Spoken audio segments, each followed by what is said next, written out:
कल से एक सवाल बड़ी तेजी से चल रहा है कि क्या उपेंद्र कुशवाहा, जनक राम, अशोक चौधरी जैसे तमाम वह नाम जिन्हें राज्यपाल के कोटा से विधान परिषद का सदस्य मनोनीत किया गया था, वह इस योग्य नहीं है।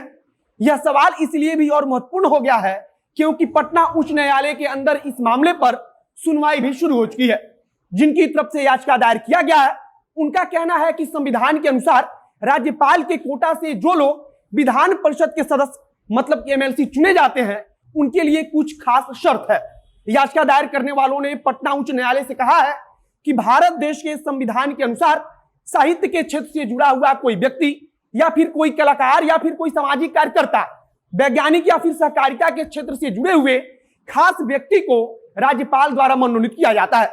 लेकिन जिन 12 लोगों को एमएलसी बनाया गया है, वे इन प्रावधानों को पूरा नहीं करते। याचिका दायर करने वाले लोगों का कहना है कि सिर्फ और सिर्फ राजनीतिक रूप से लोगों को एडजस्ट करने के लिए ऐसा किया गया है। और एक बात हम यहां कहेंगे कि यह पहली बार नहीं हुआ है जब राज्यपाल किसी को मनोनीत कर रहे हो और उसका प्रत्यक्ष रूप से कोई ना कोई राजनीतिक कारण हो। ऐसा अक्सर होता है कि राजनीतिक रूप से फायदा पाने के लिए सरकारें राज्यपाल के कोटा से भी अपने आदमियों को विधान परिषद भेजती हैं। आज हम आपको खूब अच्छे से बताने वाले हैं कि संविधान का नियम इस मामले में क्या कहता है और क्या केवल राजनीतिक रूप से फायदा लेने के लिए राज्यपाल जैसे संवैधानिक पद का भी इस्तेमाल हमारी सरकार या हमारे राजनेता करते हैं। अब नमस्कार, मेरा नाम है मोहित कुमार सिंह और आप देख रहे हैं जनता जंक्शन का विशेष कार्यक्रम एक्सप्लेनर।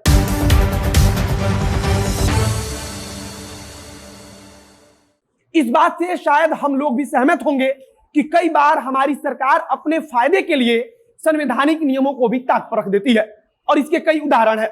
पटना हाईकोर्ट में जिन 12 लोगों के एमएलसी बनाए जाने पर सवाल उठाया गया है, उनमें अशोक चौधरी, उपेंद्र कुशवाहा, जनक राम जैसे बड़े चेहरे भी शामिल हैं। सबसे पहले हम बात संविधान की कर लेते हैं कि इस पर हमारा संविधान क्या कहता है।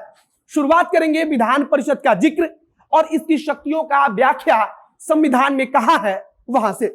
भारतीय संविधान के 6ठे भाग में अनुच्छेद 168 से लेकर 212 तक राज्य के विधानसभा और विधान परिषद के बारे में बताया गया है। इसमें बताया गया है कि किस प्रकार से विधान परिषद का गठन किया जा सकता है और किस प्रकार से उसे चलाया जा सकता है तथा उसके पास कितनी शक्ति होगी।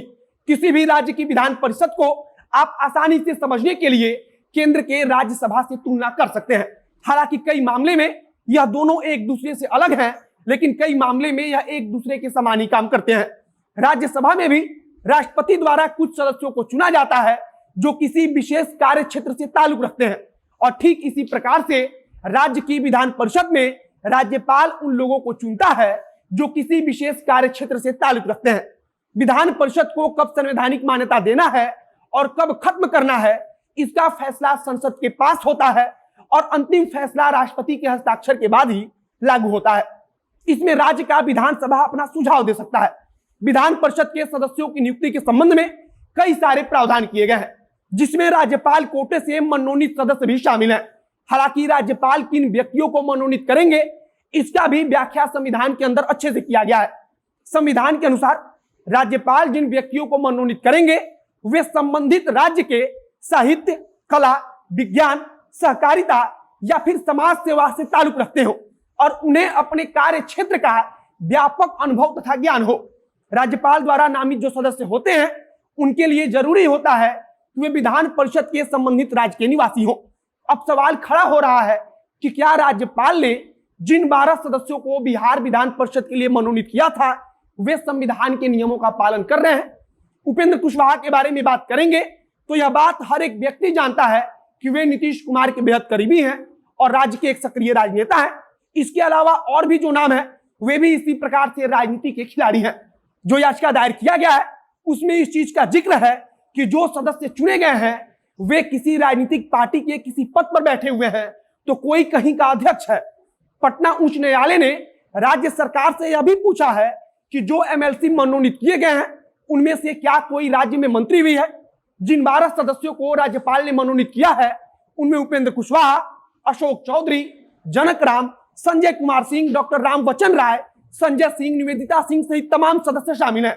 एक बात और है कि सामाजिक कार्यकर्ता होने के नाते किसी को राज्यपाल मनोनीत कर सकते हैं, लेकिन उसके लिए शर्त है कि वह व्यापक अनुभव रखता हो, उसके बाद अपने कार्य क्षेत्र से जुड़ा हुआ व्यापक ज्ञान हो, और याचिका दायर करने वालों का मानना है कि कोई भी सदस्य इस पर खरा नहीं उतरता है।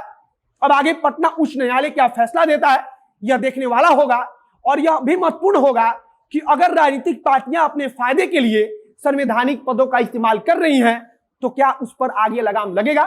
आगे जो कुछ नई जानकारी आएगी उसे हम आप तक पहुंचाते रहेंगे। इस वीडियो में बस इतना ही। वीडियो अच्छा लगा हो तो शेयर कीजिए, फेसबुक पेज को भी लाइक कीजिए, अगर यूट्यूब पर देखना है तो चैनल को सब्सक्राइब कीजिए। अंत में मेरा नाम है मोहित कुमार सिंह और कैमरे के पीछे ओम प्रकाश खड़े हैं। बहुत बहुत धन्यवाद।